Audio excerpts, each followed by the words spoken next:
This is CBC Here and Now.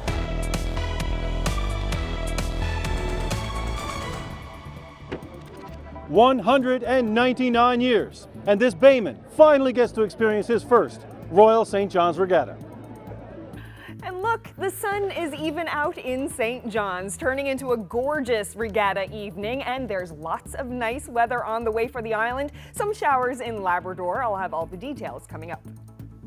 And we'll have more from Lakeside throughout tonight's show, but first we start with some sad news. A 25-year-old man is dead following a crash on the Trans-Canada Highway west of Clarenville last night.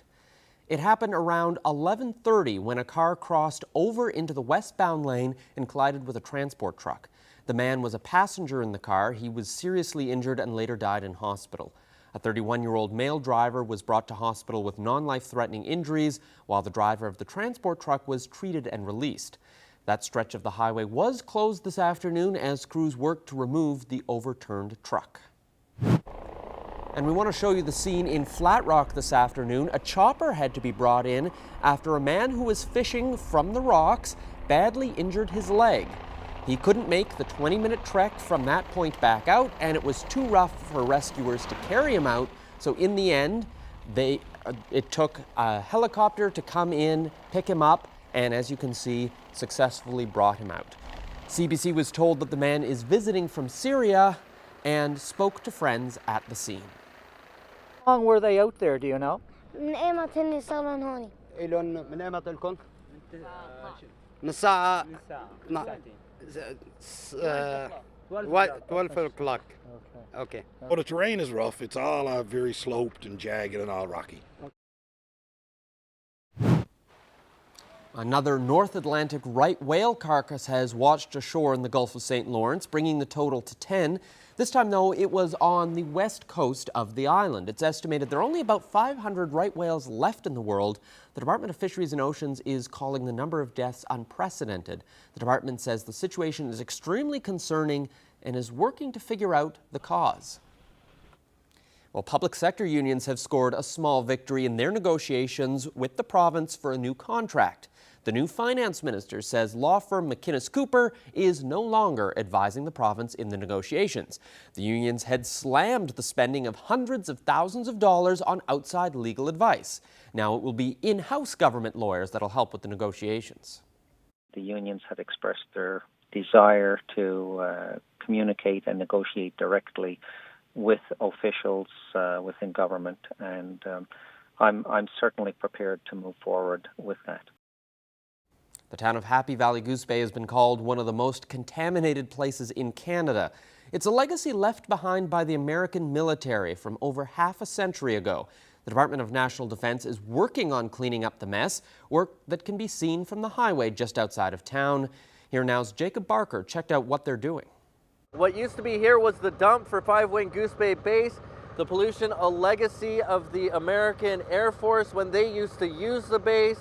It was at a time when there were no real environmental regulations in place. They found things like vehicles, trucks, construction material, as well as barrels containing contaminants, as well as fuel. The design is for the contractor to build the remediation and risk management strategy that would deal with the known unknowns, if you like. Sites like this have caused public concern about water safety, but DND says it's safe. The extensive sampling programs that we've done over the past 20 years points out that drinking water is safe for consumption. The surface water that's flowing through the culverts off-site is below the appropriate criteria, and we haven't seen any issues in the groundwater as well. The work here is part of a federal government project to clean up contaminated sites around the country. The cost in Goose Bay is about $13.5 million.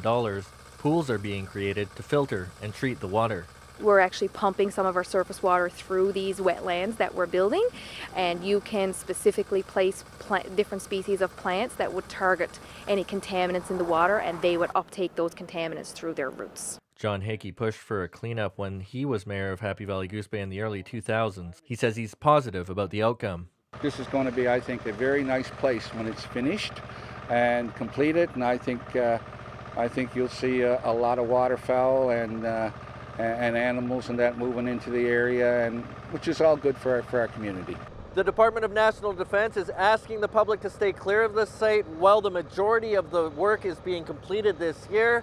It says it will continue to monitor the water here once the job is done. Jacob Barker, CBC News, Happy Valley Goose Bay.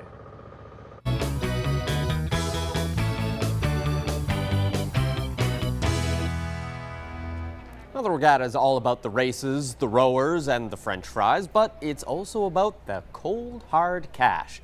The regatta can be a big payday for dozens of charities raising money at booths around the lake.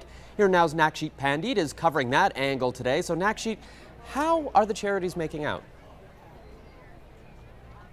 Well, it started off a little slow because of the clouds and the rain, but the charities that I spoke to today hope to pull in big dollars for good causes.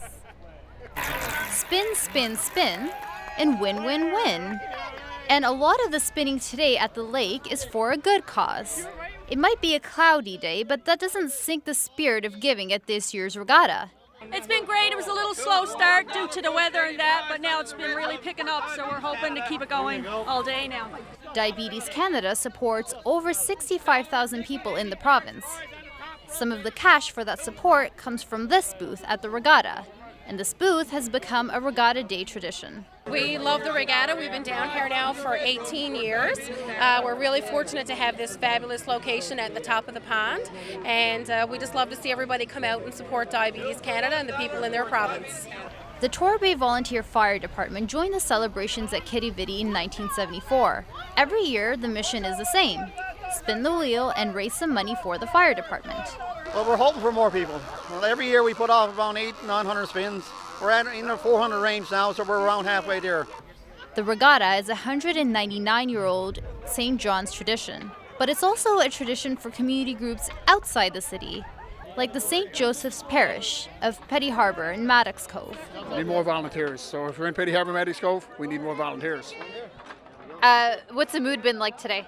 Oh, it's a good mood for the weather and stuff, so it's, we're hanging in there and people are hanging in there, so that's good.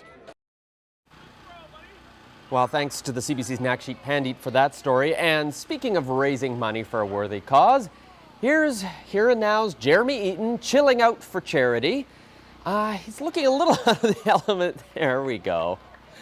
I can swear no one from the office had a hand in sinking him there, but he was in the dunk tank helping to raise a little bit of money. Oh, come on, you can do better than that. Here, I think we gotta wait and see Jeremy actually. There we go. So yes, Jeremy assures me that water was very cold. Here's someone who's managed to avoid the dunk tank. Terry Roberts. Looks like the sun is finally shining down on the lake. Well, yes, Peter. This place is a different place right now than it was earlier this morning. As you know, the only weather-dependent civic holiday in Canada got the green light at 6 o'clock this morning. Why? Well, because conditions were perfect for rowing. The winds were light, less than 20 kilometers an hour, but lots of cloud in the sky at the time, lots of drizzle. It was, not the best conditions for participants on the shoreline. And that, of course, meant slim crowds earlier in the morning. First time I'd been here to the regatta, and I thought, well, this is a smaller crowd than the 50,000 people that the committee had been boasting about. But when I left later in the afternoon, and I came back around 3 o'clock, and this place was alive, and as you can see, it's still alive right now. It took me about 20 minutes at one point to walk about 150 meters along the shoreline over here where all the concessions are. And there are 125 concessions here at Pondside today. And I can tell you right now, Peter, they're all very busy. It's still, it's not tailing off yet as of yet. The pond is empty right now because they're getting ready for the championship races. But I spoke to some people earlier today, and as you'll hear from these people, the mood is very upbeat here at Kitty-Vitty Lake. I have a feeling there are probably not as many people here today because of the weather. So we blame that on Snoddon. But other than that, you just get caught up in the excitement of it all. I just love it. Tell me your history with the regatta. How many years have you been here? Quite a few. So many I can't even tell you. And how has it matured over the years? What do you think of its development? Oh, they've spread out all kinds. They got nachos here now. They got fish tacos. They got it all. Well, I've been coming down to Regatta since a little boy, but I've been living in Ontario for 30 years. So every chance I get back home, we come down to Regatta. Right. And what do you think of it here today? We just got here, so I can't tell you too much. So far, so good. So far, so good. Yep. The weather could be a little better, but it's all right. Regatta is an yearly event that is I have been coming to in the last 12 years because I've been here long enough to be a newbie, as they say. And it is nice, actually. It is a place where you can enjoy the race, enjoy the food, enjoy meeting people, and you just enjoy the vibe. It's beautiful.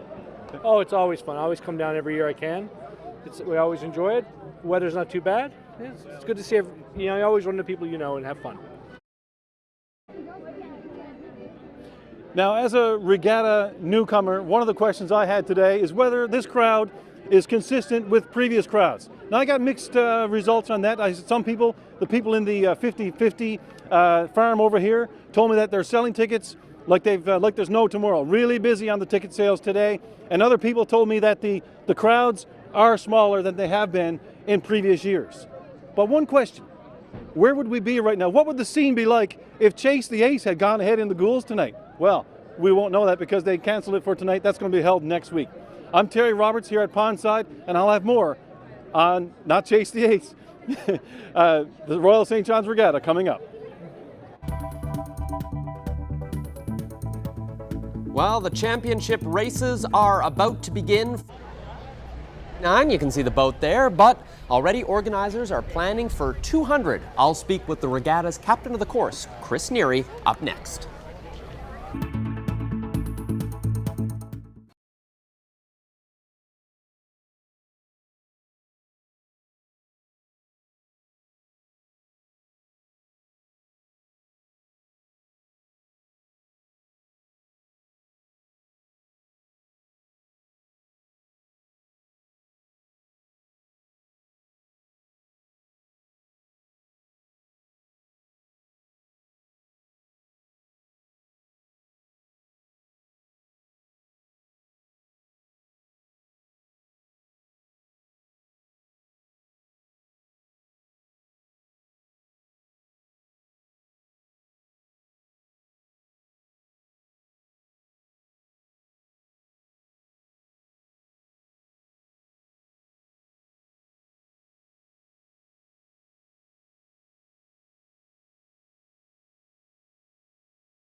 Weather's always so crucial for the regatta. Fortunately, an easy call this morning, although we did hear some people complaining about the weather first thing this morning, but looks like it improved dramatically. It did. It is beautiful out there now. We saw with Terry Roberts a few minutes ago. The sun is shining and it's looking really good. And I have to say, though, I am happy that I am filling in here for Ryan tonight because he spent his day in the dunk tank. Yeah, we saw Jeremy had his turn, and Ryan Snoddon was there a little earlier today. Crowds, much like the woman who said she was blaming him for the weather, seemed all too eager to take their shot at their favorite weatherman. Have a look at this.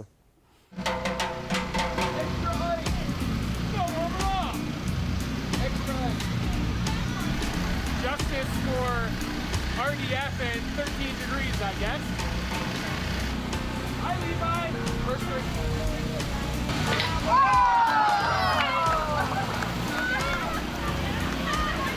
Did I get your camera wet? Would you like to throw it during? Only 25 more minutes.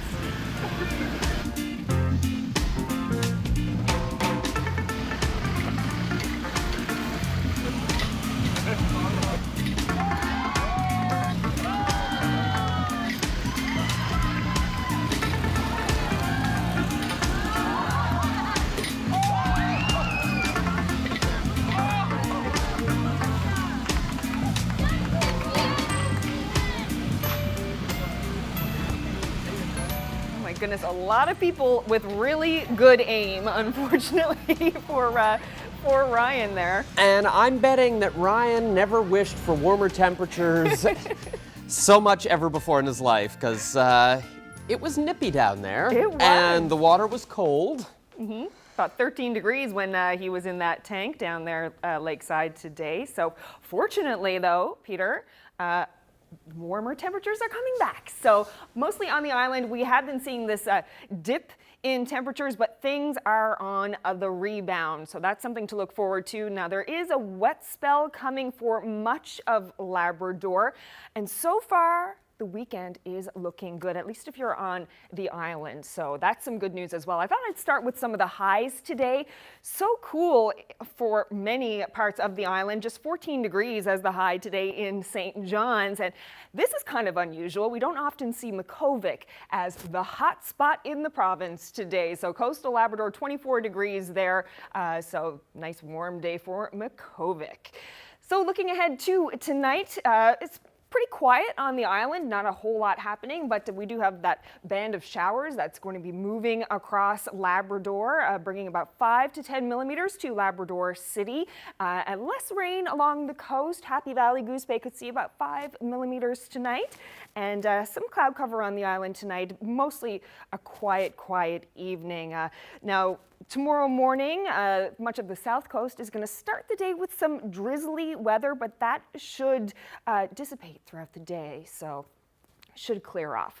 And so this is Thursday morning. Again, not a whole lot happening on the island, but a constant wave of showers going across Labrador there will keep things fairly wet, at least for the morning tomorrow. You should see a bit of clearing in the afternoon for some places. So St. John's will start the day with 13 degrees, some sun and cloud, very light winds. We'll only get up to about a high of 17 degrees tomorrow.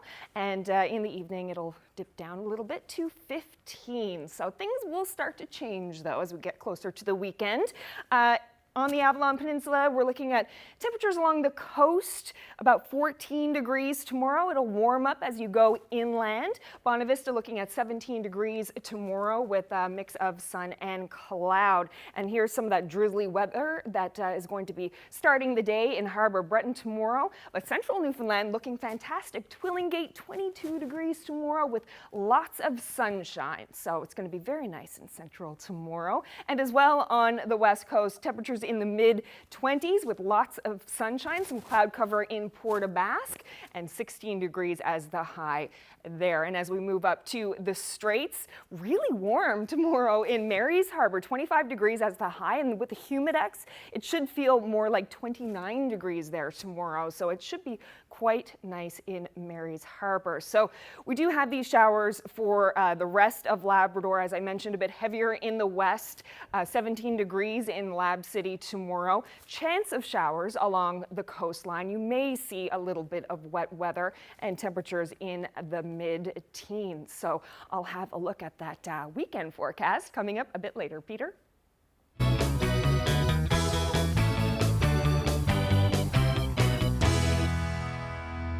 As you've been hearing in the show, it's the 199th regatta today, which means we're exactly 1 year away from the big 200. Preparations have already started for both organizers and for competitors. Chris Neary is vice president and captain of the course, and he joins us from Lakeside. Thanks for joining us. Thanks for having me, Peter. So there are 100 teams competing this year. How much of that is driven by people who want to get in, get a bit of an experience, and really peak for the big 200 next year? Yeah, that's hard to tell. I mean, we do have a lot of crews saying that, you know, I know there's some people that haven't rowed in years that are rowing this year. So I would say part of that is in fact because the 200 is next year. We also have a very large contingent of youth that are helping to boost those numbers. So I think it might be a bit of combination of both. But certainly there's a lot of excitement building around the 200th. And we're certainly hoping that it's only going to continue to grow next year. And what do you expect that competition is going to be like next year? I know there's a lot of good rowers that are away and haven't rowed in a couple of years are coming back. I mean, we'll have to see how they do. But, you know, there's a lot of teams that have been training for 2-3 years specifically for that big race next year. So hopefully we can get a good day for them, get some nice conditions, and see if there's any records that can be broken. And I guess as well as records, they're also looking for golden rings that will be handed out for the 200th. Absolutely, yeah. We had gold sponsored from Anaconda Mining, and of course the Golden Tulip agreed to help make those rings, and they are beautiful. And you've talked to the rowers who've seen them; they're pretty excited about winning them. So it's I wish I was rowing to have a chance to win them because they're pretty nice. So how is next year's event going to be different from the scene that we're seeing there today? Obviously, it's going to be a much bigger event. We got you know, a multi-day event that we're looking at. We started this year just sort of a test pilot. Tuesday evening, we had some live music over at the other side of the lake. That's only going to continue to grow next year. And you know, there's a bunch of stuff we have planned. We can't really confirm anything right now because obviously we're still a year away. But it's going to be big. It's going to be exciting, and I suggest anyone to mark their calendars off and make sure they're here for Regatta next year because it's going to be fun. Now, it is the Royal St. John's Regatta. We've seen the Queen has come in the past, other members of the royal family. So can we expect a royal presence next year? Yeah, I mean, we certainly booked out and requested someone. We've had a lot of royals visit to Canada and even the province of Newfoundland the last couple of years. So we'll see how that goes. We certainly have the request in. If not, I'm sure there'll be a lot of people that we don't normally get here will be down to see and experience the regatta next year. Well, thank you very much for joining us, and I'm sure we'll be talking a lot more about the 200th as we start ticking down, I guess, 1 year from today. Absolutely. Well, the best part of the regatta for some visitors is the food. Up next, we'll tour the vendors with regatta food veteran Dale Jarvis.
Well, Carolyn, not only did you avoid the dunk tank today, you got probably one of the best assignments.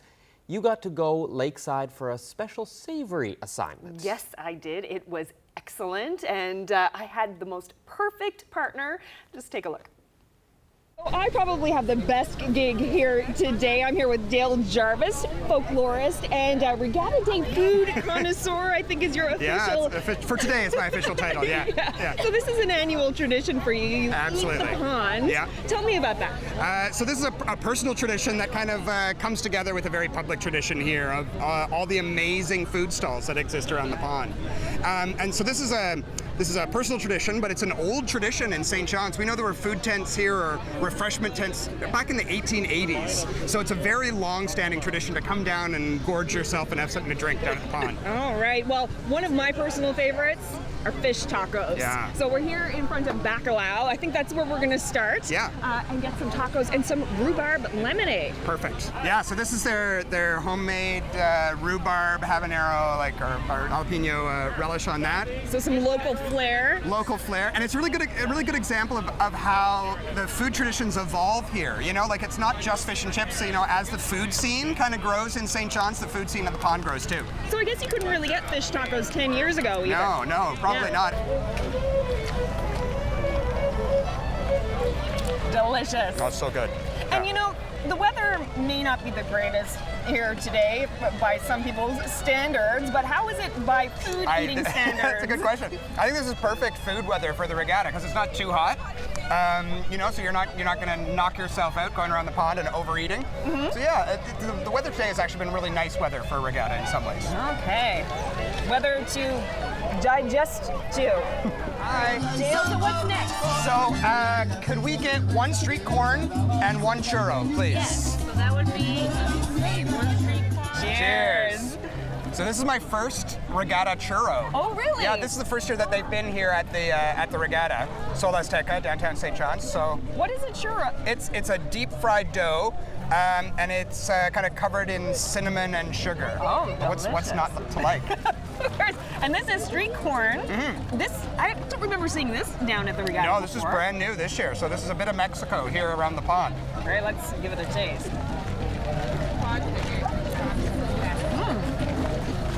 A bit messy, but delicious.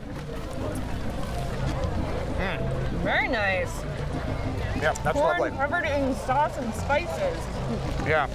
Excellent. So again, some of these non-traditional traditional foods that we're seeing here at the regatta, which is great. So something that you might be more likely to see at a street festival in kind of Tex-Mex area, American South or Mexico, and now we're seeing it here in St. John's, which is exciting, I think. So this is probably a good time for us to make sure that you're still feeling okay. Yeah. Get your blood pressure taken. Nadine's going to help us out here. All right, I'm a little nervous. Don't be nervous. Okay. Straighten out your head. All right, there we go. All the French fries and tacos and hamburgers and hot dogs and poutine. It's up a little bit. Oh no.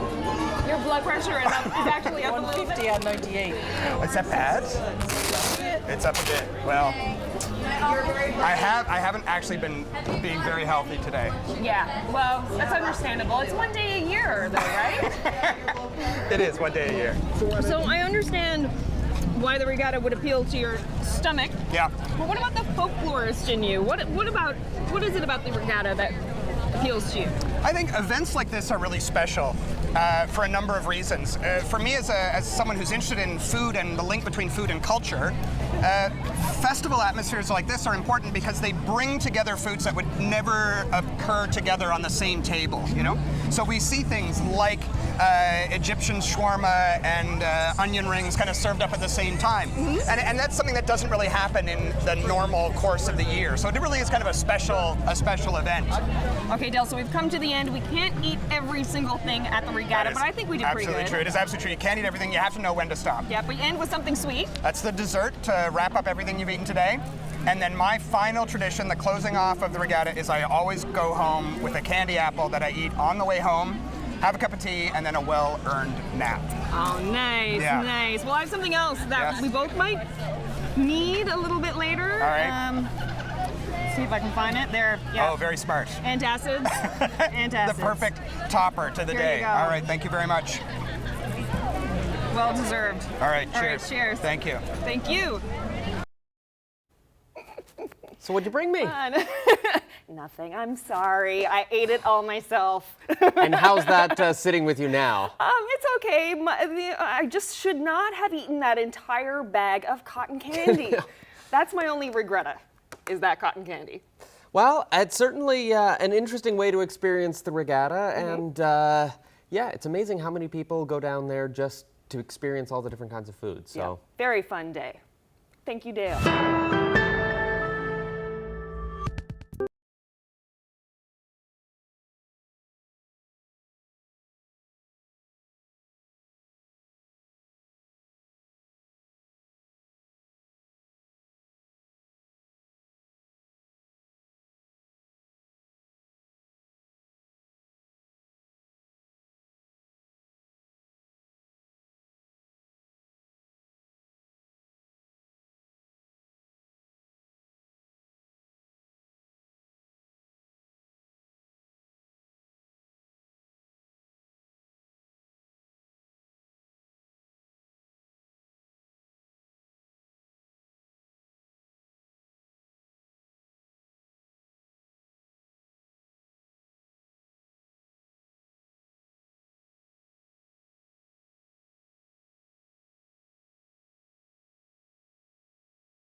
The weather update is brought to you by Belltone Hearing Service St. John's, helping the world hear better.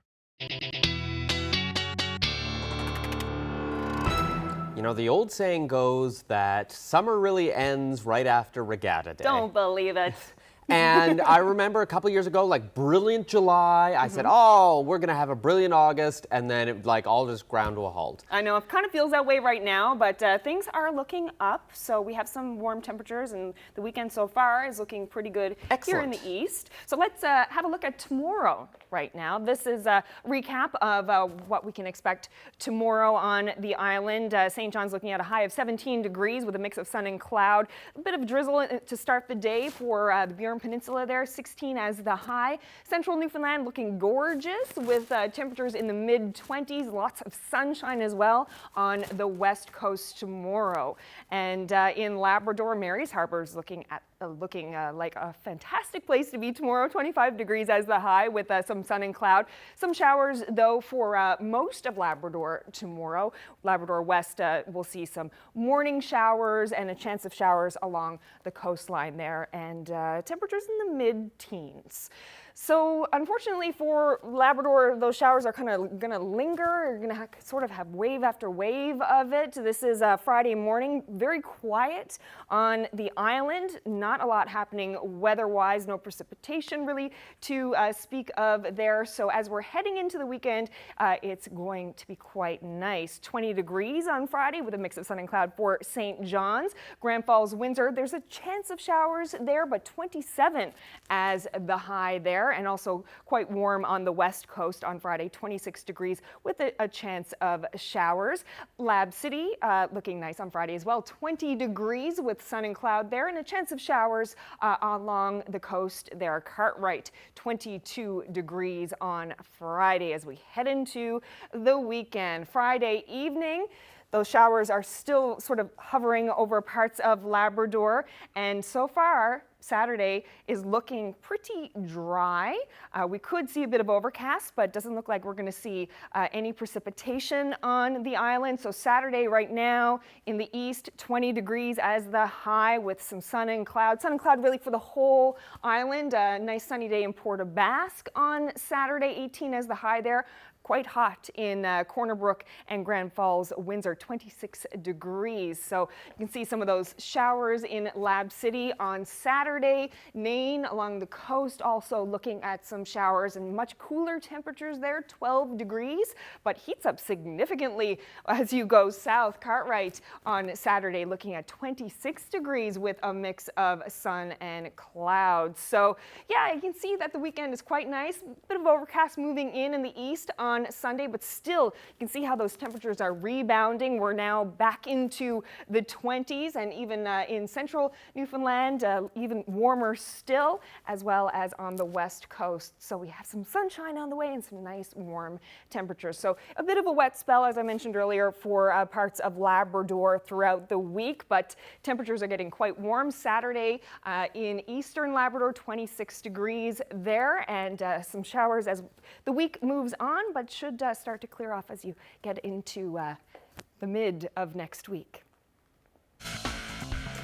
Well, it's now time to introduce our young athlete of the day. Spencer Newman from Carbonear is 11 years old and recently finished his first year of hockey as a peewee on the Harbour Grace Seabees team. In addition to hockey, Spencer loves playing softball.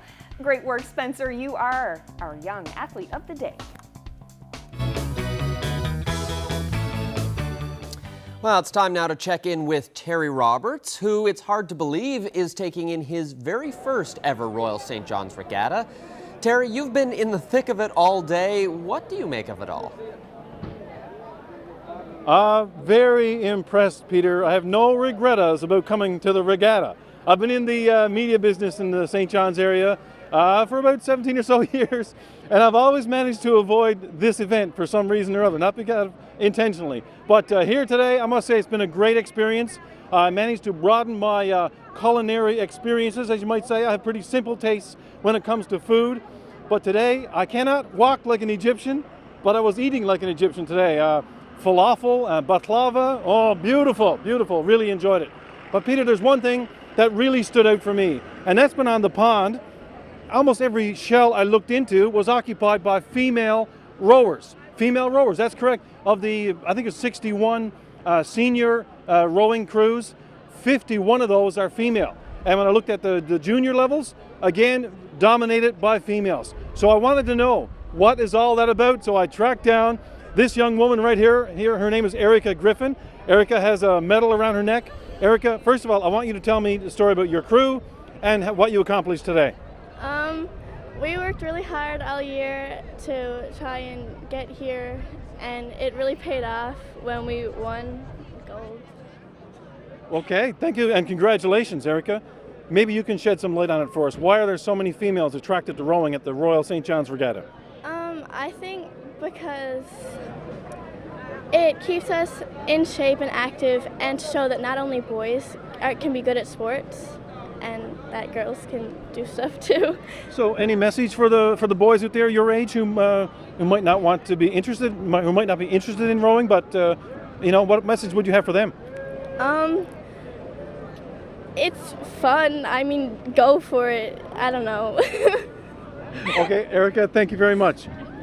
And perhaps we'll see you back at the 200th next year. What do you think? Yes. Okay. Yeah, so once again, the females dominating the races. And I'm from a family where the men, my 5 brothers, all sling a chainsaw or an axe for a living. No one really wields an oar. But you know what? I'm getting that itch. Maybe I'll give it a try at some point. So reporting live from Kitty Vitty Lake, I'm Terry Roberts for Here and Now.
Well, we're going to take you back now to Kitty Lake in St. John's, where the sun has finally decided to come out after Actually, before we go back to the lake, I want to switch to some national and international news.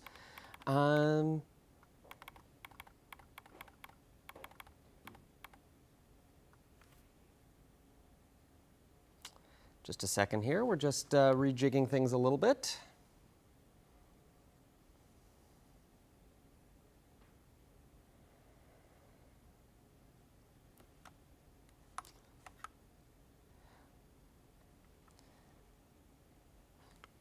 Okay, well, after decades of photo ops and thousands of speeches, as well as countless events, Prince Philip is taking a step back from his public engagements. He has attended more than 22,000 events over a 70-year span, but he won't be gone entirely from public life. The CBC's Renee Filippone has details on what life after retirement could look like for the Duke of Edinburgh. Members of the Royal Marines marched in a parade to Buckingham Palace today to meet Prince Philip for his final solo engagement. He was given a salute and the national anthem was played, a fitting tribute for the Duke, who has been the Captain General of the Royal Marines since 1953 and is also a former member of the Navy. Today caps off 65 years of standing beside the Queen, and she has described her husband as her strength and stay during her reign. He is seen by many here as a symbol of stability. Philip, the longest-serving consort to a British monarch, announced his retirement in May. And he's often brought humor to royal affairs, though he's been known sometimes to go a bit too far and get into trouble. He did take his role, however, seriously. And according to the palace, Philip has had more than 22,000 solo engagements, 600 solo overseas visits, and this year alone, he's worked more than 50 days, more than either of his grandsons. And many visitors at Buckingham Palace today didn't know the significance of what they were witnessing, but were happy to be there for the pomp and circumstance of his farewell, including these Canadian tourists. To come and actually see someone from the royal family is really exciting. Surprise for us. We didn't know it was today. We just came yesterday. I've been following the royal family for many years. First visit, very excited to be here. It's believed Philip will now spend most of his time at Windsor Castle. His close friends say he will stay busy and continue his hobbies like carriage racing. And while he may be stepping down from his official duties, he won't be gone altogether. The Duke will still appear with the Queen from time to time, but he will get to choose when. Renee Filippone, CBC News, London. Well, France is hoping to turn the blockbuster success of the film Dunkirk into a boost for its economy. From tours to T-shirts to trinkets, Dunkirk locals are hoping to use their time in Hollywood spotlight to diversify the economy. Thomas Daigle has more from Dunkirk. Here it is, the site of Operation Dynamo in 1940, when nearly 340,000 British and French troops were rescued. They were just about cornered by the Germans, so what did the British do? They sent boats, hundreds of them, across the English Channel over here to France to rescue the troops, in what Winston Churchill later called a miracle. Where are we going? Dunkirk. It is the object of the Christopher Nolan blockbuster smash. The movie was shot here, and it has shone a light on that episode of the Second World War and on this small northern France city. Starting at the beginning of this year, we had much more requests from tourists from overseas, from Australia, Canada and the United States of America, who usually didn't come to Dunkirk, but now they had heard about the history of Dunkirk. The local Operation Dynamo Museum has doubled in size and is seeing 3 times more visitors than in previous years. Having seen the trailer of the movie, we thought it would be a great idea to come here and see it in person. These guys laid the groundwork. That allowed my dad, for example, to come over to Britain from Canada and then embark on his exploits through Holland and into Germany. The city has added walking tours to show visitors where the movie was shot. It was in reality where the action took place. And never one to miss an opportunity, the city has created brand new Operation Dynamo merchandise like these t-shirts, pens, and yes, even Dunkirk perfume, which I'm told smells like the spirit of Dunkirk. A sign of the newfound spotlight of the city and its new spin on an old tale of heroism.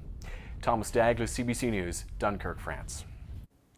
Montreal's old Olympic Stadium has opened its doors as a temporary shelter for a surge of asylum seekers. The new arrivals include children and pregnant women, and most are Haitian. Aid workers say they crossed the U.S. border into Quebec fearing deportation after a crackdown threatened by President Donald Trump. The aging stadium has been fitted out with at least 100 cots. Close to 1,200 asylum claimants crossed the border into Quebec last month alone. There have been more than 4,300 illegal border crossings from the U.S. into Canada, mostly to Quebec, since January. The new arrivals could still be deported from Canada.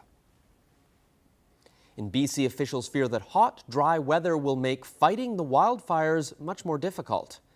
There are still dozens of major fires throughout the BC interior, and there are fears that the high temperatures and smoking conditions will interfere with the firefighting efforts. There are also health concerns, as a large part of central BC is still under an air quality advisory. Additional firefighters from Mexico are arriving this week.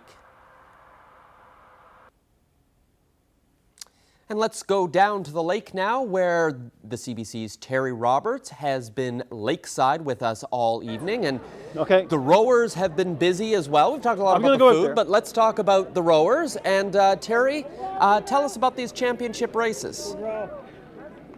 Yes, Peter. Well, I can tell you we got a winner in the ladies division, and I'm going to chase them down because I want to talk to one of these rowers right here. First of all, congratulations. Introduce yourself, and first of all. Thank you very much. Katie Wadden, M5. All right. How are you guys feeling right now? We're feeling pretty good. It was a long year of hard work, so to go under 5 is, yeah, we're really proud. Quite an accomplishment. Okay. What was your time, and how comparably speaking? Sorry, unofficially, but around 5. So we did 5:10 last year in championships, so we brought it down. A lot of hard work, so we're really happy. Okay, so what does this mean for next year? You guys going to be back for the 200? Oh, yeah, we're going to be back full force next year. All right, congratulations. Yeah, thanks a lot, thank you. Good show. Well, Peter, you said, M5 victorious in the ladies race here. You're welcome, people. What do you got to do, right? When you got to get an interview, you go to great lengths to do it. Once again, live from the pond side here at Kitty Lake, I'm Terry Roberts for Here and Now.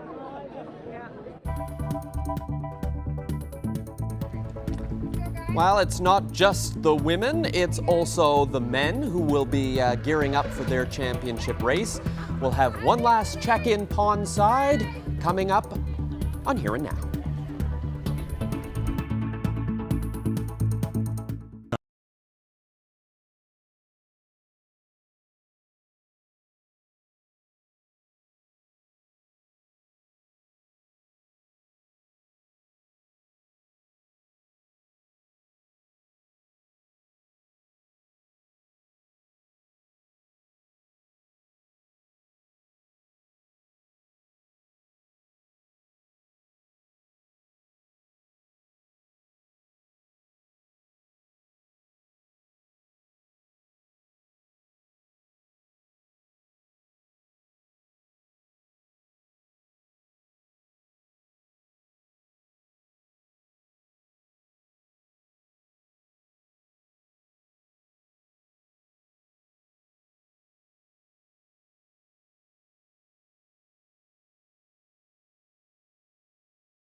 Welcome back to Here and Now, and here's a prime example of big hair, don't care. Meet 7-year-old Shyla from Australia. She was diagnosed with uncontrollable hair syndrome. Yeah, it's actually the thing. But she's taking to social media to tell people she doesn't care and she likes to rock her locks. The genetic mutation creates unruly, wiry hair, but Shyla says she doesn't think her friends, or rather she thinks her friends are jealous. Well, call this making the most of a mix-up. 3 Ottawa women thought they were flying to Newfoundland, but it turns out they'd all separately booked flights to the wrong city. We had flown to Montreal and we were about to board our flight when our friend Trisha, who's not here, looked up at the monitor and said to us, "You guys, something's not right. That says St. John and we're going to St. John's." And at that moment, our hearts just sank, but yeah, we recovered from there.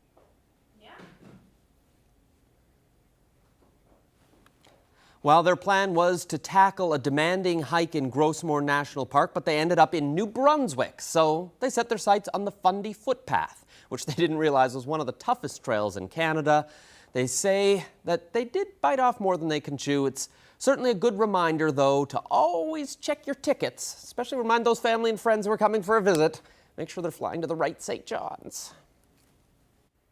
Now we're going to have one last look at the weather. I know we're talking so much about the weather, but it's so important with the regatta because it is the only weather-dependent holiday in Canada. So looking beyond the regatta now into tomorrow and into the weekend, the next 3 days. 17 degrees as the high in the east tomorrow with some sun and cloud. Sun and cloud really straight through until Saturday. 20 degrees as we head into the weekend. A bit cooler along the south coast and some drizzle tomorrow with 16 as the high there, where things will start to clear off and warm up as you head into the weekend as well. Central Newfoundland looking at 27 degrees on Friday and a really nice Saturday, 26 with a mix of sun and cloud. And along the northern peninsula also warming up quite nicely, 23 degrees tomorrow with some sunshine, chance of showers on Friday, but Saturday is looking pretty nice at 22 degrees with a mix of sun and cloud. Now,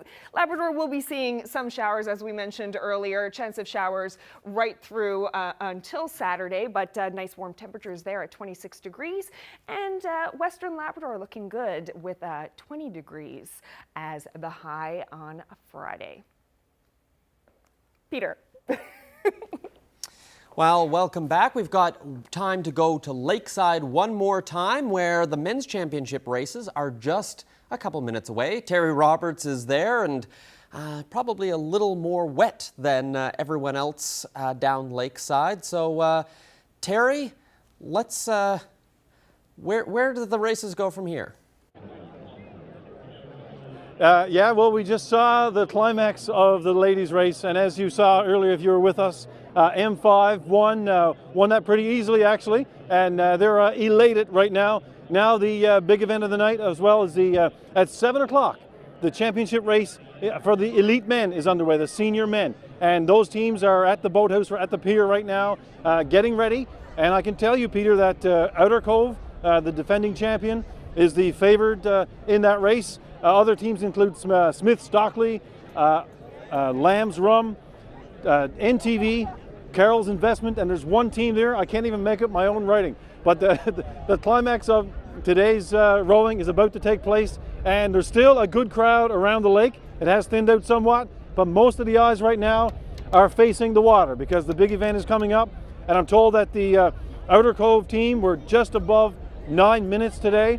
And I know that they want to get under that 9 minutes. I think they're threatening a record if they can get under that 9 minutes. And that's a big milestone because on the eve of the 200th anniversary of the longest running sporting event in North America, step aside the Stanley Cup, step aside the Grey Cup, because the longest running continuous sporting event in North America is right here. So that's my last report from right here at Pondside. We're not going to have time to show you the race, but we'll have more coming on our website shortly. Reporting live for Here and Now, I'm Terry Roberts at Kittaviddy Lake.